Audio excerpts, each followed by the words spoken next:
नमस्कार, बायजूस आईएएस हिंदी में आप सभी का स्वागत है।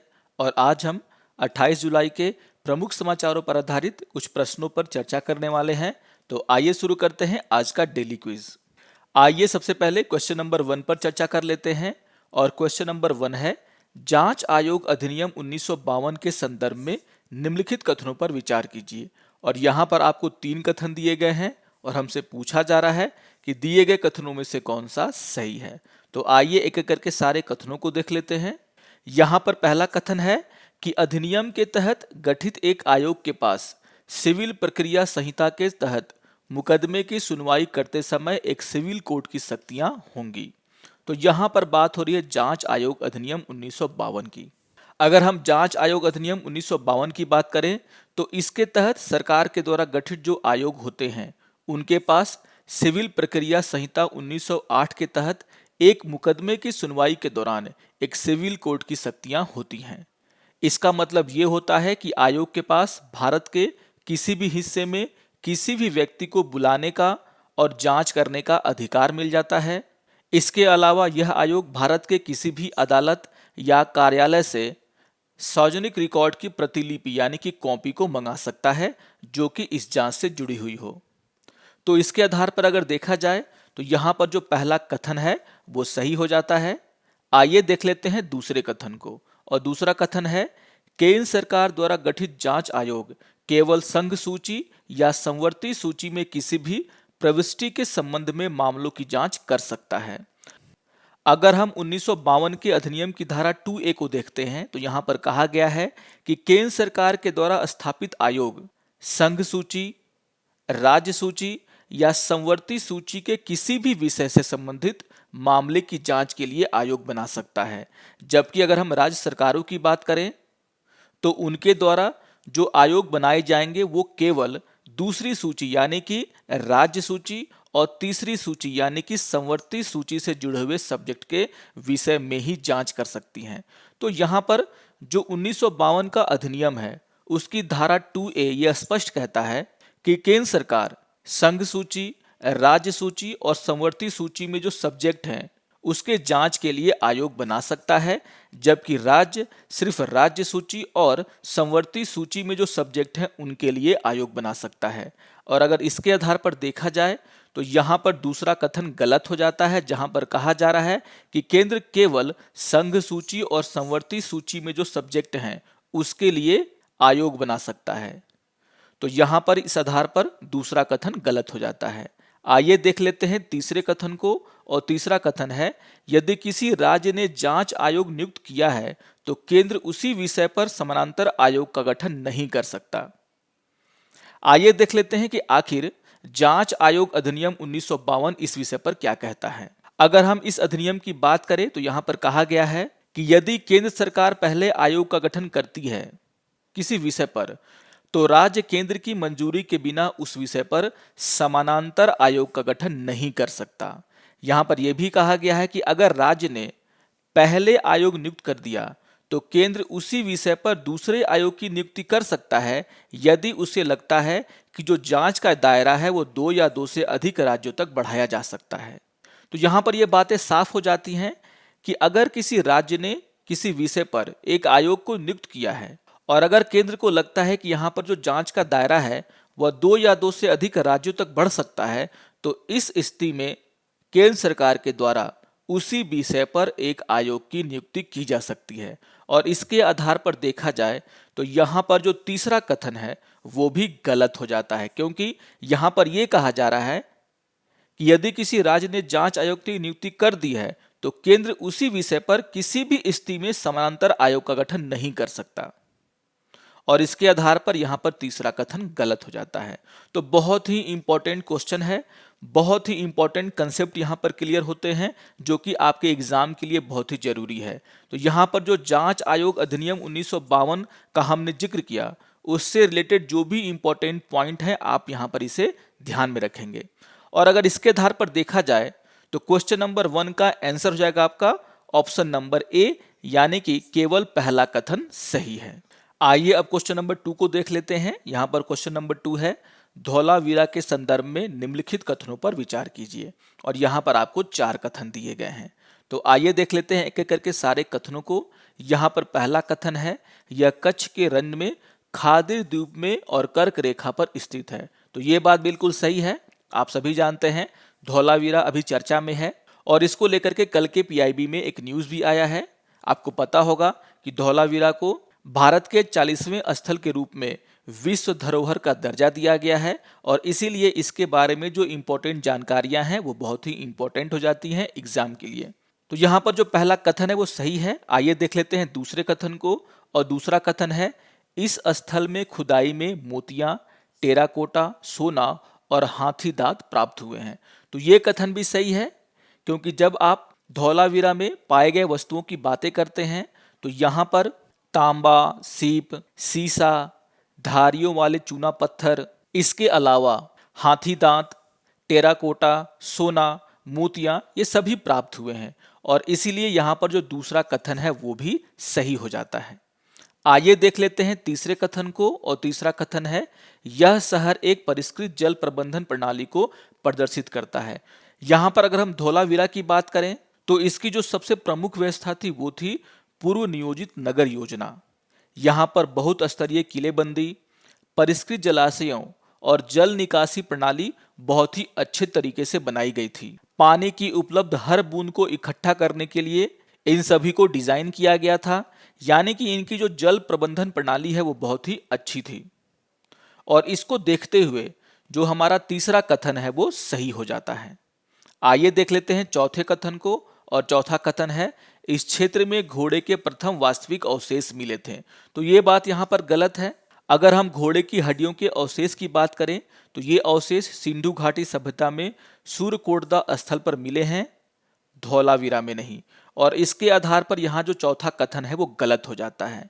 और देखा जाए तो यहाँ पर पहला, दूसरा और तीसरा कथन सही है और चौथा कथन गलत है। इसके आधार पर क्वेश्चन नंबर 2 का आंसर हो जाएगा आपका ऑप्शन नंबर डी, यानी कि पहले, दूसरे और तीसरे कथन सही हैं।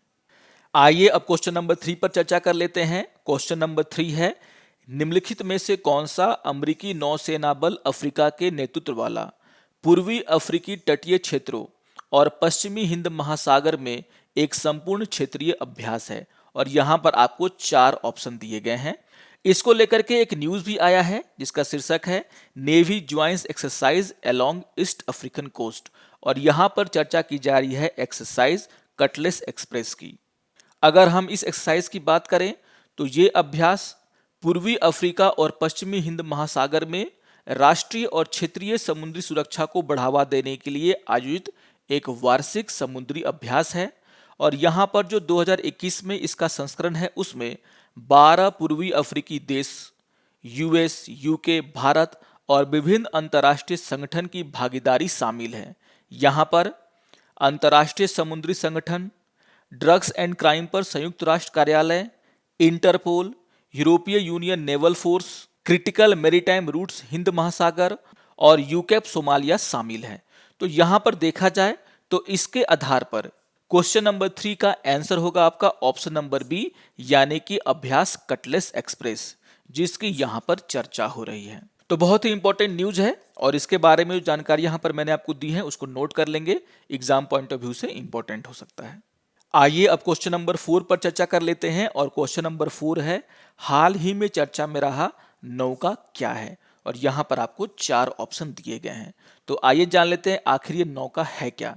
इससे रिलेटेड एक न्यूज आज के द इंडियन एक्सप्रेस के एक्सप्लेन सीरीज में आया है जिसका शीर्षक है, what is Nauka, the module Russia is sending to the International Space Station. Nauka एक रशियन वर्ड है जिसका मतलब होता है साइंस, और यह रशिया के द्वारा सबसे बड़ा स्पेस लेबोरेटरी है जिसको कि उसके प्रोटॉन रॉकेट के द्वारा अंतरिक्ष स्टेशन के लिए छोड़ा गया है। यानी कि 21 जुलाई को इसे इंटरनेशनल स्पेस स्टेशन के लिए रवाना किया गया। और नौका एक स्पेस लेबोरेटरी है और इसे ISS यानी कि इंटरनेशनल स्पेस स्टेशन की मूल योजना के अनुसार 2007 की शुरुआत में ही लॉन्च किया जाना था, लेकिन बहुत सारी तकनीकी खराबियों के कारण, मुद्दों के कारण इसके लॉन्च को टाला गया और फाइनली 21 जुलाई को जो है इसे इंटरनेशनल स्पेस स्टेशन के लिए छोड़ा गया।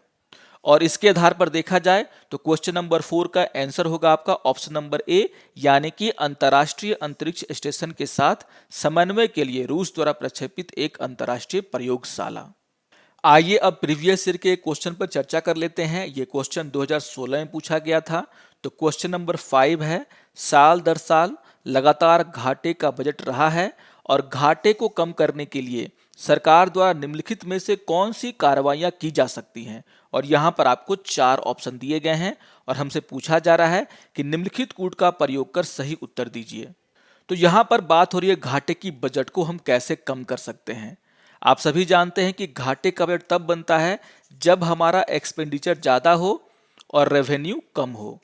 यानी कि अगर हम अपने एक्सपेंडिचर को थोड़ा सा कम कर लेते हैं तो हमारा जो घाटे का बजट है वो भी कम हो सकता है। और यहाँ पर जो पहला कथन है वो कह रहा है कि राजस्व व्यय को घटाना। तो ये एक कार्रवाई हो सकती है जिसके आधार पर हम अपने घाटे के बजट को संभाल सकते हैं, कम कर सकते हैं। अगर हम अपने एक्सपेंडिचर को थोड़ा सा कम कर लें तो उससे जो हमारा घाटे का बजट है वो भी कम हो जाएगा। आइए देख लेते हैं दूसरे कथन को। और दूसरा कथन कह रहा है कि नवीन कल्याणकारी योजनाओं को प्रारंभ करना। अगर हम कल्याणकारी योजनाएं प्रारंभ करते हैं तो यहाँ पर सरकार का जो एक्सपेंडिचर है वो बढ़ जाएगा और जिससे जो बजट घाटा है वो भी बढ़ सकता है। और इसीलिए यहाँ पर जो दूसरा कथन है वो उपयुक्त कार्रवाई नहीं हो सकती है बजट घाटे को कम करने के लिए। आइए देख लेते हैं तीसरे कथन को। तीसरा कथन है सब्सिडी को युक्ति संगत बनाना। ये एक बहुत ही अच्छा कदम हो सकता है क्योंकि आप सभी जानते हैं कि अगर सब्सिडी युक्ति संगत हो, युक्ति संगत का मतलब होता है जिस व्यक्ति को सब्सिडी चाहिए उस तक सब्सिडी को पहुंचाया जाए, जो व्यक्ति सब्सिडी के लायक नहीं है उसे सब्सिडी नहीं दिया जाए। इससे सरकार का बहुत ज़्यादा पैसा बचेगा, हमारा जो राजस्व व्यय है वो कम हो सकता है और इस कार्रवाई से जो घाटे का बजट है वो भी कम हो सकता है। यानी कि यहाँ पर जो तीसरा कथन है वो भी सही है। आइए देख लेते हैं चौथे कथन को। और चौथा कथन है आयात शुल्क को कम करना। अगर सरकार आयात शुल्क को कम कर देती है तो यहाँ पर जो सरकार का इनकम है, जो रेवेन्यू है वो भी कम हो जाएगा। और इस तरह से हम कह सकते हैं कि यहाँ पर जो चौथा कथन है वो उपयुक्त कार्रवाई नहीं है जिससे कि घाटे का बजट कम हो जाए, यानी कि चौथा कथन गलत है। तो इसके आधार पर अगर देखा जाए तो यहाँ पर जो पहला कथन है जिसमें कहा जा रहा है राजस्व व्यय को घटाना और तीसरा कथन है जिसमें कहा जा रहा है सब्सिडी को युक्ति संगत बनाना, ये ऐसी कार्रवाइयां हो सकती हैं जिससे सरकार अपने घाटे के बजट को कम कर सकता है। और इसके आधार पर अगर देखा जाए तो क्वेश्चन नंबर 5 का आंसर होगा आपका ऑप्शन नंबर सी, यानी कि पहला और तीसरा कथन सही है। आइए अब आज के तथ्य के ऊपर चर्चा कर लेते हैं। और आज हम चर्चा करने वाले हैं देसी चावल को बढ़ावा देने के लिए जो सरकार की योजना है उसके बारे में। इससे रिलेटेड एक न्यूज़ कल के पीआईबी में आया था जिसका शीर्षक है scheme for promoting indigenous rice. यहाँ पर कहा गया है कि राज्य के कृषि विश्वविद्यालयों, कृषि विज्ञान केंद्रों, गैर सरकारी संगठनों को शामिल करते हुए 10,000 से ज़्यादा किसानों के खेतों में चावल की 574 स्वदेशी किस्मों का प्रचार और परीक्षण किया गया है। यहाँ पर कहा जा रहा है कि इन देसी किस्मों के बीजों तक पहुँच के लिए सामुदायिक स्तर पर सामुदायिक बीज बैंक की स्थापना की गई है। यानी कि हमारे जो देसी किस्म के चावल के बीज हैं उन्हें संभाल करके रखने के लिए सामुदायिक बीज बैंक बनाया गया है। और जो किसान इन देसी किस्मों को संरक्षित करते हैं उनको बढ़ावा देने के लिए सरकार के द्वारा समुदायों और किसानों को जीनोम सेवर पुरस्कार से सम्मानित किया गया है। इस न्यूज में यहाँ पर जो पुरस्कार दिए गए हैं उसके बारे में चर्चा भी की गई है। तो जो किसान इन बीजों को संरक्षित करके रखते हैं उन्हें जो है सरकार के द्वारा जीनोम सेवर अवार्ड दिया जाता है और उसके बारे में यहाँ पर चर्चा की गई है।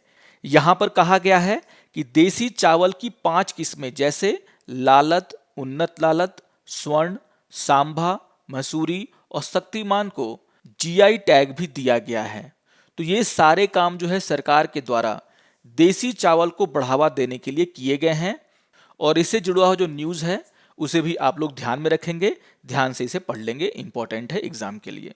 आशा करता हूं कि आपको आज का ये डेली क्विज पसंद आया होगा। सारे क्वेश्चंस बहुत ही इंपॉर्टेंट टॉपिक से जुड़े हुए हैं, आप इन टॉपिक्स को भी देख लेंगे, पढ़ लेंगे। और अगर आपको ये वीडियो अच्छा लगे तो आप जरूर से लाइक करें, शेयर करें और दूसरों को भी सब्सक्राइब करने के लिए प्रेरित करें। तो मिलते हैं डेली क्विज के अगले अंक में। तब तक के लिए नमस्कार और धन्यवाद।